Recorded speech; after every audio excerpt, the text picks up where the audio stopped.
Sylhet city corporation election Awami লীগের mayor candidate Anwaruzzaman Chowdhury আর স্বতন্ত্র candidate আগর ছাত্রলীগ নেতা আব্দুল হানিফ কুটুয়ে ইশতেহার এলান করছেন।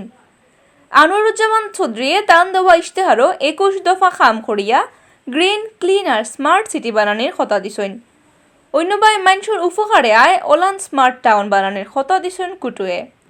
আর ইলেকশনের সামনে রাখিয়া অপোজিট ক্যান্ডিডেটে টাউনের 2 কলেজের হোস্টেল আর নানান জায়গাত বাইরের মানুষ দলা করিয়া রাখা ওর যাতে বুটোর দিন ডর দেখানি যায়।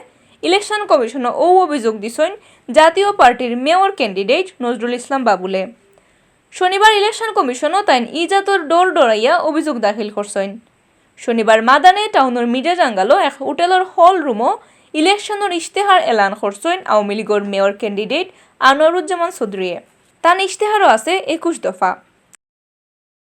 আমরা যদি সিলেটকে আমরা গড়ে তুলতে পারি, যেখানে সন্ত্রাস থাকবে না, চাঁদাবাজি থাকবে না, মানুষ ল অ্যান্ড অর্ডার সিচুয়েশন ভালো থাকবে, রাস্তাঘাট থাকবে, মানুষের সুযোগ সুবিধা থাকবে, আমরা যদি সবাই মিলে যে বক্তব্য সমৃদ্ধির বাংলাদেশ, সেই সমৃদ্ধির বাংলাদেশে আমরা যদি একটি অসাম্প্রদায়িক চিন্তা চেতনা নিয়ে আমরা সবাই মিলে থাকতে পারি, এই সিলেটে ইনশাল্লাহ আগামী দিনে এই সিলেট বাংলাদেশের একটি বৃহত্তম নগরী হিসাবে আমরা গঠন করতে চাই।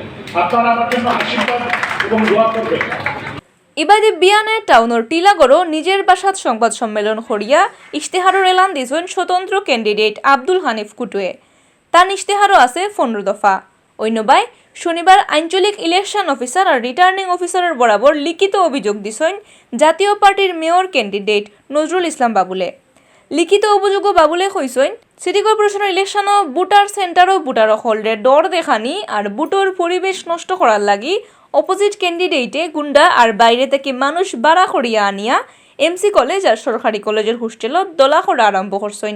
ইলেকশনের সুন্দর পরিবেশ রাখার লাগি এই 2 হোস্টেল বুটোর আগর দিন 20 জুন তাকি বুটোর বাদর দিন 22 জুন পর্যন্ত বন্ধ রাখা দরকার। রবিবার বিয়াল 3টাত টাউনের কুমারপাড়াত নিজের মেইন ইলেকশন অফিসেও ইশতেহার এলান করার কথা আছে বাবুলর। জাতীয় পার্টির ইশতেহার কালকে 3টার সময় আমরা করব, ইশতেহার ঘোষণা করব। ওটা কালকে জানবেন আমাদের ইশতেহারে কি কি লেখা আছে না আছে। সারা তো আলহামদুলিল্লাহ, লাঙ্গলের সারা তো আর বলার কোনো কিছুই নাই। লাঙ্গল তো লাঙ্গলই, লাঙ্গল মানেই মঙ্গল, লাঙ্গল লাঙ্গলই। লাঙ্গলের যেদিকেই যাচ্ছি আর কোনো কিছু নেই, লাঙ্গলকেই ভোট দিব, এই একই কথা মানুষের। হ্যাঁ, দক্ষিণ সুরমার সন্তান আমি আসছি আজকে দক্ষিণ সুরমায় এই সাইডটা নিয়ে আমরা পাবনার সাইড নিয়ে কাজ করতেছি। সবাই বলতেছেন যে না, লাঙ্গলকেই ভোট দিব আমরা, আর ভোট দেওয়ার আমাদের জায়গা নাই। ইভিএম নিয়ে সংখ্যায় আমিও আছি, কিন্তু এত শঙ্কিত আর কোনো কারণ নাই। হ্যাঁ, ঠিক মতো যদি ভোট হয়, ভোট কাস্ট হয়, লাঙ্গলের জয় হবে।